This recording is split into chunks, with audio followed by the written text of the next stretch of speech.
جو مومنین کا گروہ تھا ان کو اللہ تعالیٰ نے امن دیا اور ان کو سکون دیا، سکون والی نیند اللہ تعالیٰ نے ان کے اوپر طاری کر دی، جس سے وہ تازہ دم ہو جائیں اور جس سے ان کی فکریں اور پریشانیاں جو ہیں وہ مٹ جائیں۔ پھر فرمایا وَطَائِفَةٌ قَدْ أَهَمَّتْهُمْ أَنفُسُهُمْ، تو ایک گروہ ایسا تھا جو مستقبل کے بارے میں جو پریشانی میں مبتلا ہو گیا تھا، اللہ تعالیٰ نے انہیں فکر میں ڈال دیا تھا دوسرے گروہ کو۔ وہ گروہ کون سا تھا؟ وہ جو نو مسلم تھے یا منافق تھے۔ منافقین اکثر کو تو عبداللہ بن ابی لے کے الگ ہو گیا تھا راستے میں ہی، لیکن جو بچے کچے تھے، جو شکست کے خوف میں مبتلا تھے، ان لوگوں کے دلوں میں اللہ تعالیٰ نے فکر ڈال دی تھی، ان کو نیند نہیں آئی تھی، وہ جو مومنین کو آئی تھی۔ تو وہ کیا کر رہے تھے؟ دوسرا گروہ کیا کر رہا تھا؟ یظنون باللہ غیر الحق، اللہ تعالیٰ کے بارے میں طرح طرح کے ناحق گمان کر رہے تھے کہ اللہ تعالیٰ نے تو فتح کا وعدہ کیا تھا، تو اب شکست ہو گئی ہے اور اب پتہ نہیں آگے کیا ہوگا۔ ظن الجاہلیہ، جاہلیت کا سا گمان کر رہے تھے، جیسے جاہل لوگ گمان کرتے تھے، یا جیسے اسلام لانے سے پہلے ان کا عقیدہ پختہ نہیں تھا، اس طرح کے وہ گمان کر رہے تھے اللہ تعالیٰ کے بارے میں، نعوذ باللہ۔ یقولون ھل لنا من الامر من شیء، اور وہ کہہ رہے تھے کہ کیا معاملے میں ہمارا کوئی اختیار ہے، کیا ہمیں کوئی اختیار دیا گیا ہے۔ ہوا یہ تھا کہ جب وہ جنگ کے لیے جا رہے تھے تو کچھ لوگوں نے رائے دی تھی کہ ہم مدینہ کے اندر رہ کے ہی جنگ کریں گے، لیکن اکثریت نے پھر کہا تھا کہ نہیں، باہر جا کے لڑنا بہتر ہے۔ تو اب جن لوگوں کی بات نہیں مانی گئی تھی وہ یہ سوال کر رہے تھے کہ کیا ہمارا بھی کوئی اختیار ہے اس معاملے میں جو کچھ بھی ہو رہا ہے، یا صرف اس میں ان لوگوں کی ہی مرضی چلے گی۔ تو اللہ تعالیٰ نے فرمایا، وہ اللہ تعالیٰ کے بارے میں ناحق گمان کر رہے تھے، جاہلیت کے سے گمان کر رہے تھے، اور وہ کہہ رہے تھے کہ کیا ہمارا بھی اس معاملے میں کوئی حصہ ہے، کوئی اختیار ہے۔ قل ان الامر کلہ للہ، تو اے نبی صلی اللہ علیہ وآلہ وسلم آپ ان سے کہہ دیجئے کہ معاملہ تو سارے کا سارا اللہ ہی کا ہے، اختیار تو سارے کا سارا اللہ ہی کا ہے۔ مسلمانوں کا تو یہ پختہ عقیدہ ہے کہ جو بھی ہوتا ہے اللہ کے حکم سے ہوتا ہے۔ ہو سکتا ہے کوئی چیز تمہیں بری لگے اور وہ تمہارے حق میں اچھی ہو، اور ہو سکتا ہے کوئی چیز تمہیں اچھی لگے اور وہ تمہارے حق میں بری ہو۔ تو معاملے کا، تقدیر کا معاملہ جو ہے وہ اللہ کے اختیار میں ہے۔ ایک مومن کا تقدیر پہ پختہ ایمان ہوتا ہے۔ تو اللہ پر ایمان، فرشتوں پر ایمان، رسولوں پر ایمان، کتابوں پر ایمان اور یوم آخرت پر ایمان، اس کے ساتھ ساتھ ہمارا تقدیر کے اچھے یا برے ہونے پر بھی کہ یہ اللہ ہی کی طرف سے ہوتی ہے، مسلمانوں کا اس پر پورا پختہ یقین ہوتا ہے۔ تو اللہ تعالیٰ نے نبی پاک صلی اللہ علیہ وسلم سے فرمایا کہ ان کو بتا دیجئے کہ معاملے کا اختیار تو کل کا کل، پورے کا پورا اللہ ہی کے پاس ہے، اور حقیقت بھی یہی ہے۔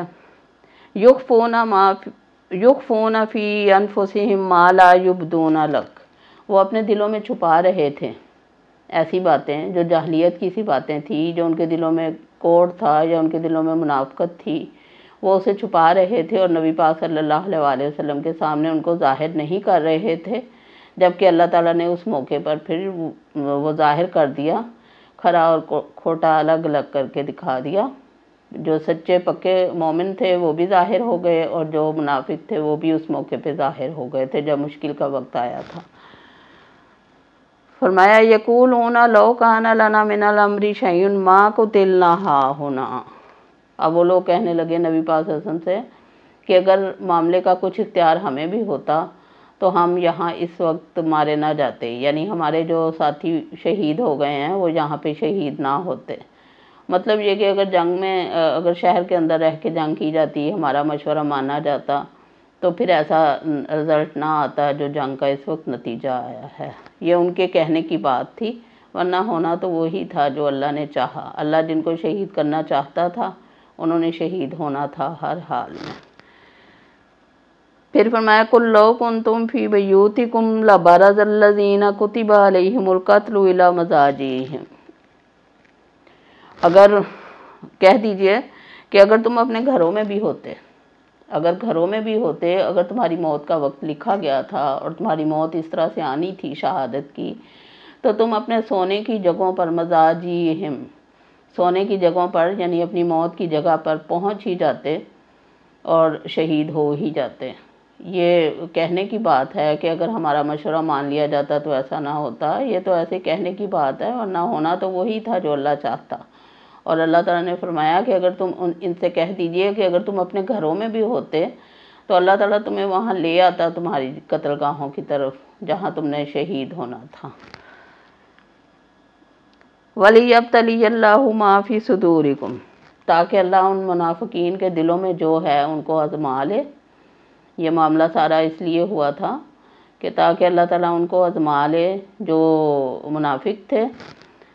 وَلِيُمَحِّصَ مَا فِي قُلُوبِكُمْ، اور اللہ تعالیٰ خالص کر دے مومنین کے دلوں میں جو کچھ ہے اس کو، کیونکہ انسان مشکلات سے نکل کے ہی سیکھتا ہے۔ تو مومنوں کو، مسلمانوں کو بھی اس موقع پہ بڑے سبق ملے تھے، اطاعت الہی، اطاعت رسول صلی اللہ علیہ وآلہ وسلم کا سبق ملا تھا، اور جماعت بندی اور ایک امام کی پیروی کرنے کا، اور پھر یہ کہ اللہ تعالیٰ پہ بھروسہ کرنے کا، یہ اللہ تعالیٰ نے ان کو سبق سکھائے تھے۔ تو اللہ تعالیٰ نے فرمایا تاکہ اللہ تعالیٰ ان کے دلوں کو خالص کر دے، مومنین کے دلوں کو، ایک تو منافقوں کی پہچان کر دے اور دوسرے مومنوں کے دلوں کو خالص کر دے اسلام کے لیے اور حق کے لیے اور اللہ پر بھروسے کے لیے۔